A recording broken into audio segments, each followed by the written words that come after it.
नमस्कार, मैं हूं रमेश अवस्थी। पिछले कुछ समय से उत्तराखंड तमाम तरह की आपदाओं के बीच घिरा रहा है। एक बड़ी आपदा जो साल 2013 में आई थी और जिसने पूरे देश और दुनिया को हिला दिया था। उस आपदा के 10 साल भी पूरे नहीं हुए कि एक बार फिर उसी तरह की आपदा हमारे सामने आई।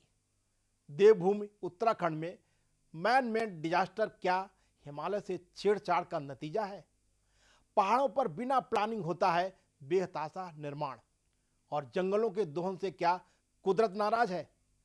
इस पर देखिए हमारी खास पेशकश, क्यों टूटा हिमालय का सब्र।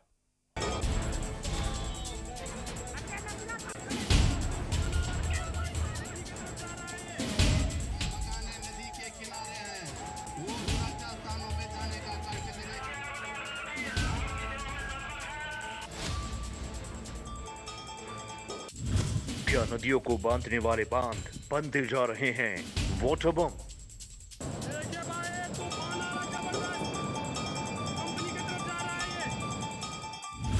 बदलती जलवायु लाएगी 2021 में कई और प्राकृतिक आपदाएं।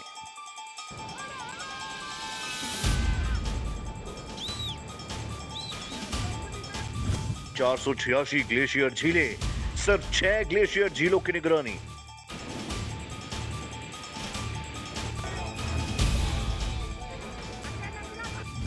हिमालय से छेड़छाड़, बच पाना अब नामुमकिन।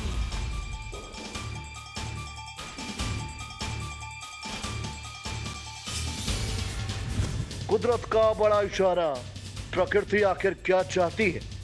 साल 2013 में जून के महीने में आकस्मिक बारिश ने उत्तराखंड के केदारनाथ में पहली बड़ी त्रासदी को जन्म दिया था, जबकि दूसरी त्रासदी में ग्लेशियर टूटने से ऋषिगंगा के मुहाने पर बना बांध जल प्रलय की चपेट में आ गया। चमोली में ग्लेशियर का पिघलना क्या संकेत है? क्या है हाल में ही आई प्रलय की वजह? इस पर देखिए हमारी ये खास रिपोर्ट। उत्तराखंड के चमोली जिले में हाल ही में हुए ग्लेशियर टूटने की घटना ने एक बार फिर हिमालय की तलहटी में रहने वाले लोगों की चिंताएं बढ़ा दी है।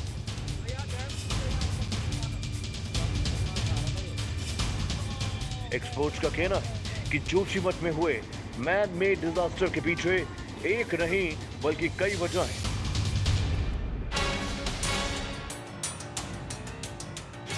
जैसे बिना प्लानिंग के बेतहाशा कंस्ट्रक्शन और जंगलों में लगाई जा रही बेतरतीब आग भी कुदरत के मिजाज को बदल रही है।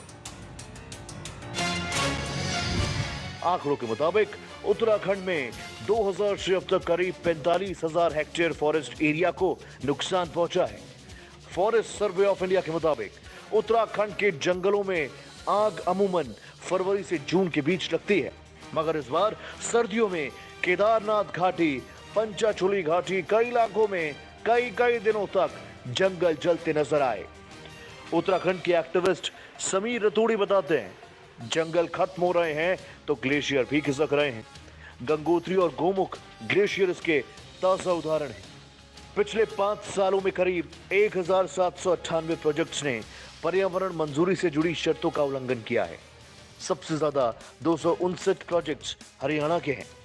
महाराष्ट्र और उत्तराखंड के 200 प्रोजेक्ट्स हैं।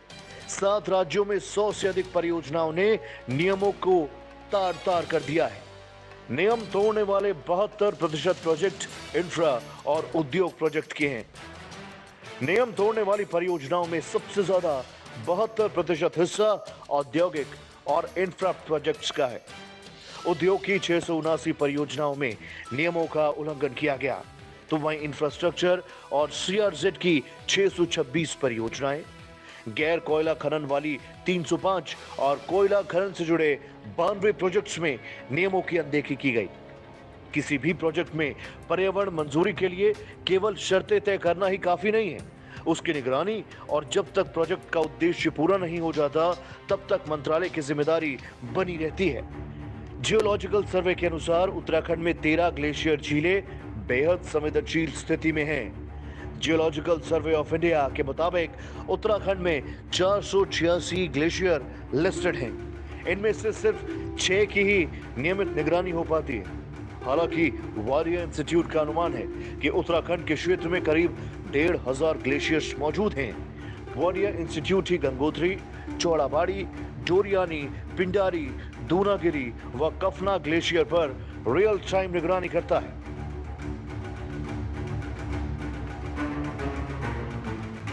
जलवायु में लगातार हो रहे परिवर्तन से खतरा और बढ़ चुका है।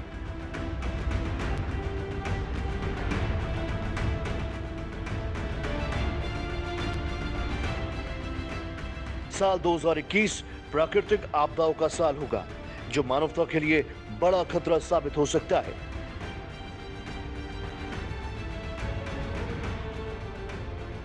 वर्ल्ड इकोनॉमिक फोरम ने हाल ही में जारी ग्लोबल रिस्क रिपोर्ट 2021 में यह चेतावनी दी है कि रिपोर्ट में इस साल जोखिम पैदा करने वाले 10 प्रमुख कारणों का ब्यौरा दिया गया है, जिसमें से 9 कारण जलवायु परिवर्तन से जुड़े हैं।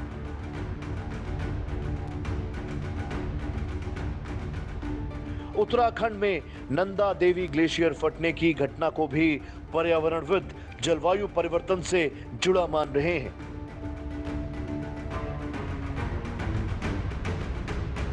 ग्लोबल रिस्क रिपोर्ट में शीर्ष 5 संकट के तौर पर जिन जोखिम कारणों को दिया गया है, वो सभी पर्यावरण से जुड़े हैं। मौसम की चरम स्थितियां। इस साल अत्यधिक सर्दी और गर्मी पड़ेगी। बाढ़, गर्म हवा, आग लगना, समुद्री तूफान, तेज हवाओं से दुनिया में बड़े पैमाने पर विनाश संभव है। जलवायु कार्यवाही में विफलता। समय रहते पर्यावरण बचाने के कदम उठाने में सरकार और कॉरपोरेट्स के असफल रहने से इकोलॉजिकल सिस्टम और आजीविका संकट बढ़ा है। पर्यावरण पर इंसानी हस्तक्षेप, बढ़ते व्यवसायीकरण और इंसानी गतिविधियों के चलते पर्यावरण पर असर के कारण मानव निर्मित आपदाओं का खतरा इस साल बढ़ेगा। संक्रामक रोग। कोविड-19 संक्रमण से लड़ाई जारी रहेगी और इस दौरान दूसरे संक्रामक रोग भी पैदा हो सकते हैं। जैव विविधता कमी। पर्यावरण की जैव विविधता में लगातार कमी आने के बाद इस साल कई प्रजातियां विलुप्त हो सकती हैं, जो प्रकृति की पूंजी पर स्थायी विनाश होगा। जियोलॉजिकल सर्वे ऑफ इंडिया के महानिदेशक डॉक्टर रंजीत रथ ने बताया कि केदारनाथ हादसा, जो कि जून 2013 में हुआ था, उसके बाद उत्तराखंड में 2014 से 2016 के बीच हिमालय क्षेत्र की ग्लेशियर झीलों की सूची बनाई गई थी।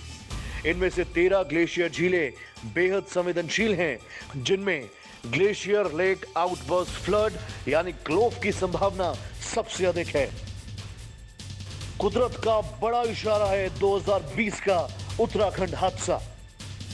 उत्तराखंड में त्रासदी बार बार आ रही है, लेकिन इसके बावजूद इंसान लगातार प्रकृति से खिलवाड़ करता जा रहा है। चमोली में ग्लेशियर का पिघलना कुदरत का बड़ा इशारा है।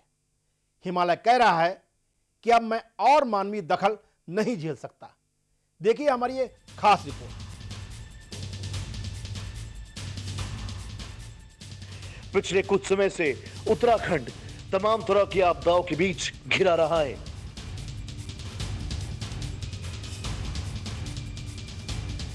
एक बड़ी आपदा जो साल 2013 में आई थी और जिसने पूरे देश और दुनिया को हिला दिया था, वो केदारनाथ त्रासदी थी।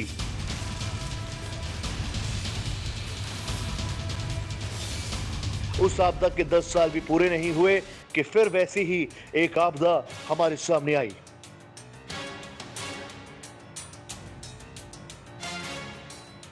दोनों ही आपदाओं में एक बात सामान्य थी कि इन जलजले का कारण पहाड़ की चोटियों के ग्लेशियर से जुड़ा हुआ है।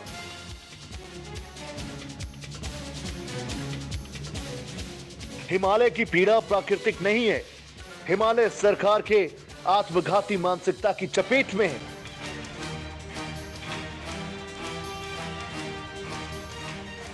व्यवस्था ने मान लिया है कि वो प्रकृति से बड़ी है।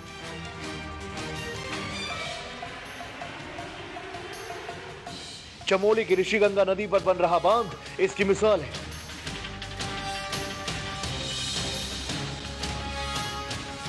तमाम विरोधों के बावजूद इस प्रोजेक्ट को मंजूरी मिल गई।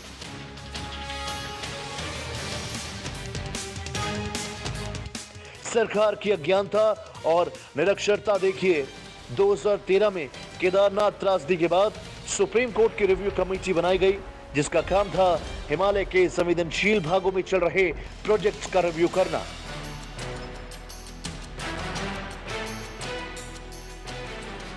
इस कमेटी ने उत्तराखंड के 26 प्रोजेक्ट्स को खतरनाक माना था।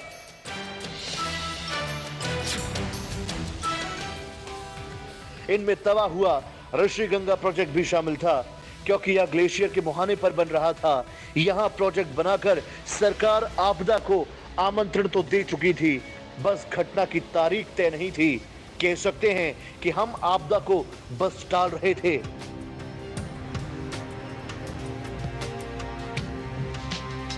इसीलिए पर्यावरण को थोड़ा बहुत समझने वाले सभी लोगों का दावा है कि यह आपदा प्राकृतिक नहीं, मानवीय है।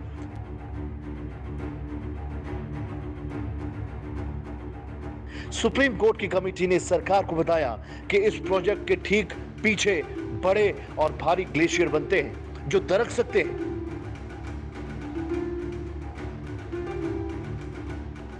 सरकार ने बेतुकी दलीलें दी कि पिछले इतने वर्षों में ऐसा कुछ नहीं हुआ, प्रोजेक्ट्स की जगह सुरक्षित है, काम जारी रहेगा, लेकिन हुआ उल्टा।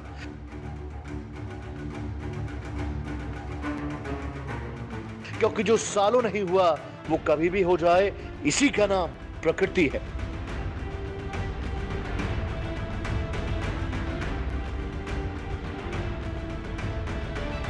जून के महीनों की तपती धूप के बीच आकस्मिक वर्षा ने उस बड़ी त्रासदी को जन्म दिया। को हुई दूसरी त्रासदी में ग्लेशियर के टूटने से ऋषिगंगा के मुहाने पर बना बांध जल प्रलय की चपेट में आ गया।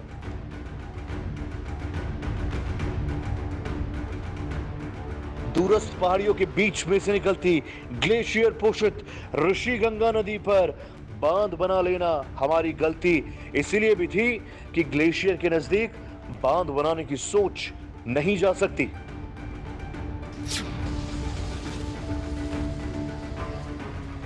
इसके निर्माण के समय शायद हमारी महत्वाकांक्षा ने इस बात को महत्व नहीं दिया कि प्राकृतिक दृष्टिकोण से यह फैसला हमारे लिए भविष्य में बहुत घातक साबित हो सकता है, और हुआ भी ठीक यही।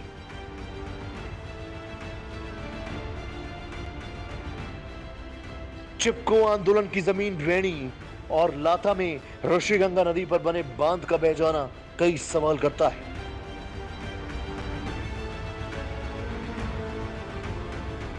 पहला तो यही कि क्या हिमालय से जुड़े गाद गदेरे और नदियों को बांधों की कतारों से बांधना उचित है?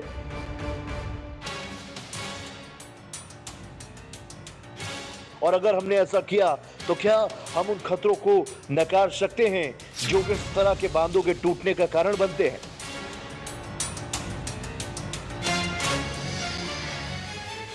इस बड़े सवाल का जवाब देना आसान नहीं, लेकिन इस घटना ने यह तो स्पष्ट कर दिया कि बांधों का यह भी एक भयावह पहलू है कि अब इन्हें मात्र ऊर्जावान नहीं कहा जा सकता, इनका स्वरूप वाटर बम जैसा हो चुका है। सोचने की जरूरत है कि एक छोटा सा बांध जिसकी क्षमता 34 से 50 मेगावाट थी, उसके टूटने के कारण इतनी भयावह स्थिति हो सकती है कि एक बार में सब कुछ तबाह होता नजर आता है।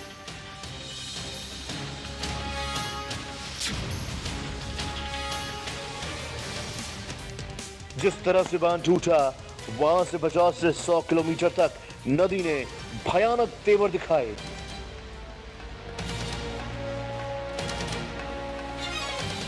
रैणी गांव के नजदीक बने इस बांध ने 2019 में बिजली पैदा करना शुरू किया था।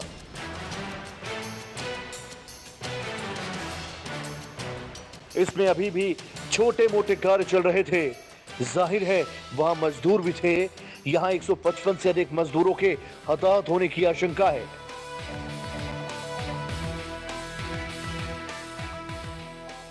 रैणी की सड़कें भी लापता हो चुकी हैं।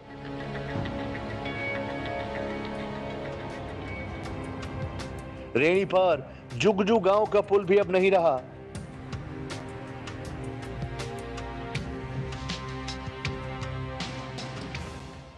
इसी तरह जुआगाड़ पुल अब नहीं रहा और गंगा पार पुल भी एक झटके में बह गया। जेसीबी और अन्य गाड़ियां भी साफ हो गई।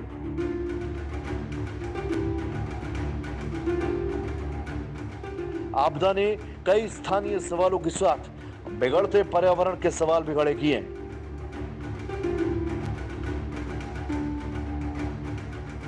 उत्तराखंड एक संवेदनशील पारिस्थितिक तंत्र है।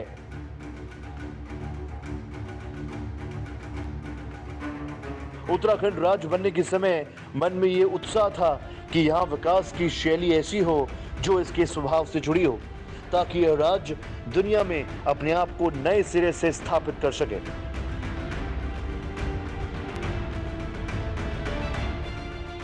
यहां के लोग निश्चित रूप से दूसरे पहाड़ी राज्यों और देशों से अपनी तुलना का सपना संजोए हुए थे।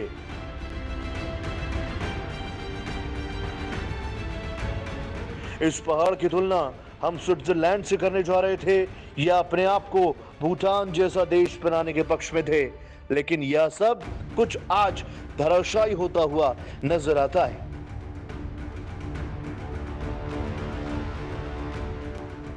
इससे इनकार नहीं किया जा सकता कि हमें विकास चाहिए,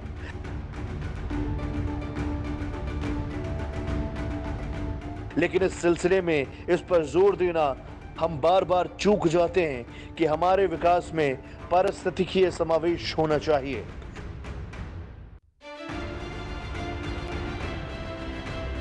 अब हिमालय में विकास की सीमा बनानी होगी।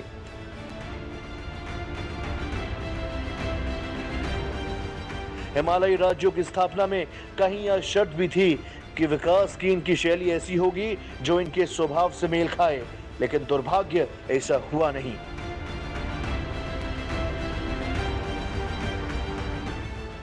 चाहे कोई बांध बनता हो, सड़क का निर्माण करना हो या फिर ढांचे का विकास,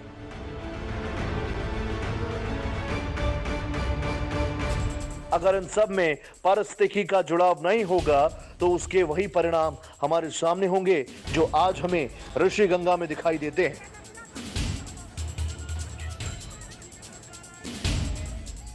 एक के बाद एक कई त्रासदियां सरकारों ने देखी, पर किसी ने भी इन्हें लेकर गंभीरता नहीं दिखाई।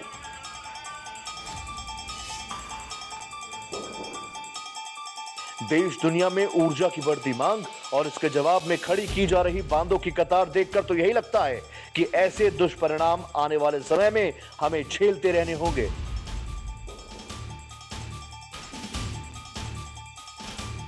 बहरहाल इस घटना में कई अन्य कार्यों को भी जोड़कर देखना चाहिए।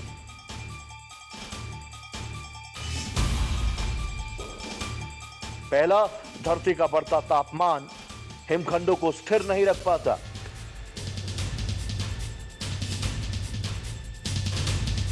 अंटार्कटिका और अन्य बर्फीले इलाकों से हिमखंडों के टूटने और पिघलने की खबरें आए दिन आती हैं।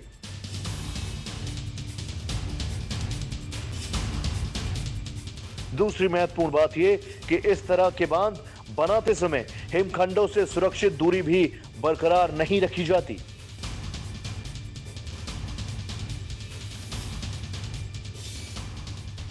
तीसरी और सबसे महत्वपूर्ण बात यह कि हमने हिमालय के जल की उपलब्धता को बांध खड़ा करने का आधार तो बना लिया, पर पहाड़ी राज्यों की पारिस्थितिक यानी इकोलॉजिकल सिस्टम और उसकी संवेदनशीलता का आकलन करते हुए बांधों को बांधने की सीमाएं तय नहीं की। या नहीं सोचा कि किस राज्य और परिस्थिति में कितने बांध बनने चाहिए।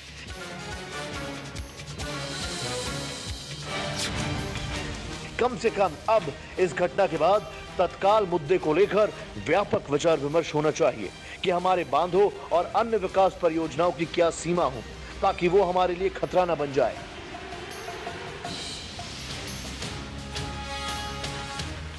इस समय इस प्रश्न पर विचार करने का भी है कि वर्तमान में जो तमाम बांध हमारे बीच हैं, उनकी सुरक्षा की कितनी गारंटी है।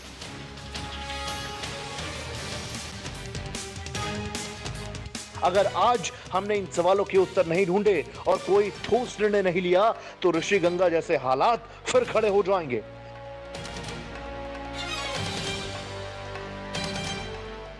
जरूरी है इस तरह की बातों और विचार विमर्श को विकास विरोधी ना करार दिया जाए, इसे संतुलन स्थापित करने की कोशिश के रूप में लिया जाए। ऐसे विचार विमर्श ना होना, इनको तवज्जो ना देने की वजह से ही हिमालय ऐसे हादसों की मार झेल रहा है।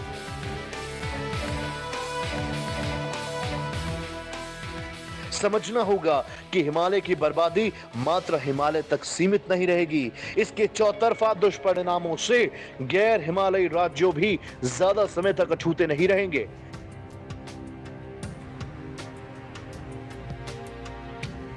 बढ़ते जल असंतुलन के चलते एक तरफ पानी की कमी होगी तो दूसरी तरफ बाढ़ के प्रकोप भी झेलने होंगे।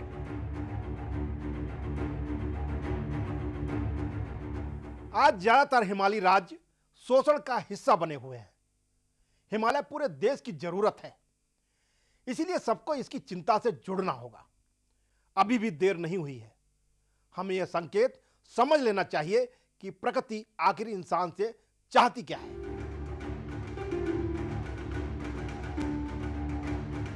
आज ज्यादातर हिमालयी राज्य शोषण का हिस्सा बने हुए हैं।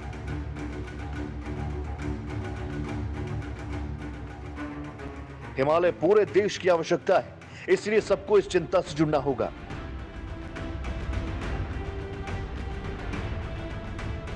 अभी भी देर नहीं हुई है। हमें इस संकेत समझ लेना चाहिए कि प्रकृति हमसे चाहती क्या है।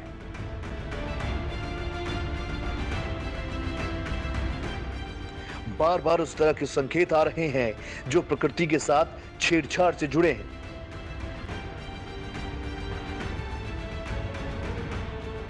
दिलचस्प है कि उत्तराखंड या हिमाचल प्रदेश और तमाम हिमालयी राज्यों की घटनाएं कहीं ना कहीं हमारी अविवेकपूर्ण विकास योजनाओं का परिणाम है। इसके अलावा बढ़ते तापमान की सीमाओं का दायरा चाहे जितना भी बड़ा हो, उससे भी सबसे ज्यादा मार हिमालय पर ही पड़ने वाली है।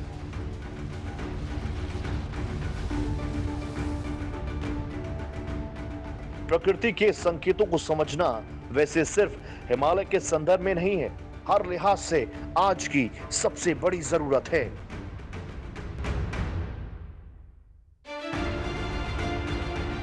प्रकृति की मार हमेशा अचानक पड़ती है और तब हमें संभलने का मौका नहीं मिलता।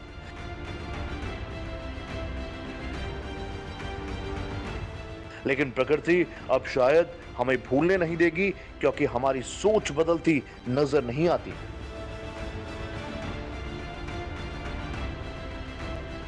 इस तरह की घटनाएं मनुष्य के अंत की शुरुआत के भी संकेत हो सकते हैं।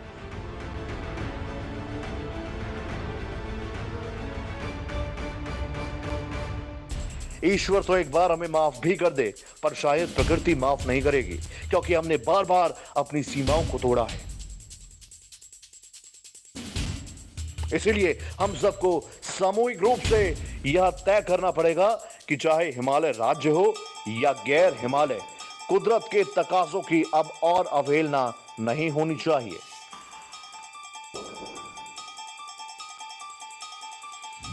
क्या हो सकते हैं उपाय?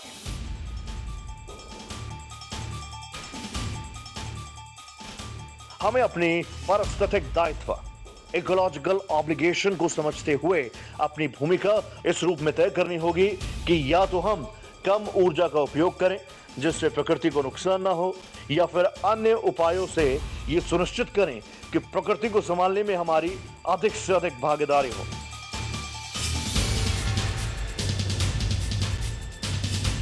जैसा हमारा वर्तमान व्यवहार है वो जारी रहा तो ऐसे हादसों से कभी पीछा नहीं छूटेगा।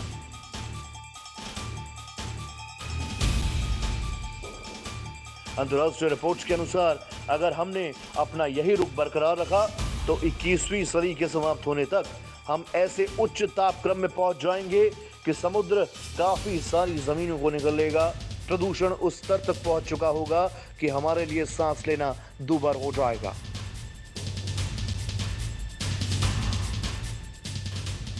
एक वाक्य में कहा जाए तो प्रकृति ने हमें काफी समय तक पाला है।